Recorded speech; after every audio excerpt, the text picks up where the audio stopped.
nga ba maiiwasan ang separation anxiety o ang pag-iyak ng mga bata sa unang araw ng klase? Hi guys! And everyone else too! Teacher Lijan here, and today I'm going to share with you kung paano iwasan ang separation anxiety o ang pag-iyak ng mga bata kapag sila ay papasok na sa school. We just finished our day 2 ng Matatag training at natap nga itong topic na ito kanina. I already made a video about Iwas Sep Ang's last school year, but let me share it to you again. Upang maiwasan ang separation anxiety sa mga bata, kailangan may gawin ang mga magulang at ang mga guro. Unahin natin ang mga magulang. Huwag ninyong gagawin panakot ang mga teachers. Huwag niyong sasabihin na, sige ka kapag di ka pumasok, papagalitan ka ni teacher. Sige ka kapag di ka nagsulat mamaya, magagalit sa'yo ang teacher mo. Sige ka kapag umiyak ka, magagalit si teacher.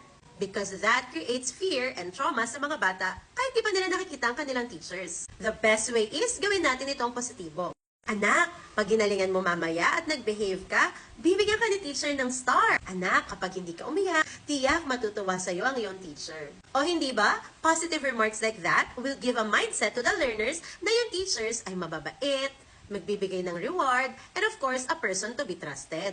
Help the teachers set expectations in the minds of your children. Pwede niyong sabihin na sa school, marami kayong matututuhan, hindi lang kayo magsusulat at magbabasa, kayo rin ay sasayaw, kakanta, maglalaro, mag-arts, at marami pang iba. That way, naiisip ng mga bata na, ay, masaya palang pumasok sa school, sige, mapasok na ako. Also, set their expectations kung gaano sila katagal sa loob ng school. Halimbawa ay 2 to 3 hours. At remind them na pagkatapos ng klase, kayo ay nasa gate upang hintayin sila sa kanilang uwian. But make sure na susundin niyo yun at make sure na mauuna kayo sa kanila bago sila lumabas para hindi sila matatakot the next day at matroma na wala naman si mami, si daddy, si ate, si kuya sa gate kapag uwian ayoko nang pumasok.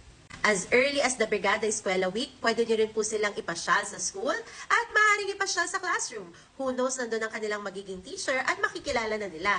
Hindi na magiging bagong lugar ang school at bagong tao si teacher para sa kanila. Pwede rin natin silang itrain na ng kanilang magiging morning routine. Gumising ng maaga, maghilamos, mag-almusal, maligo, magbihis, para kapag pasukan na, hindi na sila maninibago sa mga gawain ito. I-involve din po ng mga parents ang mga bata sa paghahanda, pagbibili, at pagsasaayos ng kanilang mga gagamitin sa school upang mas ma-excite sila. That way, alam nila kung ano ang laman ng bag nila. Alam nila kung ano ang mga ilalabas nila kapag tinanong na ni teacher. Alam nila kung saan ito nakalagay.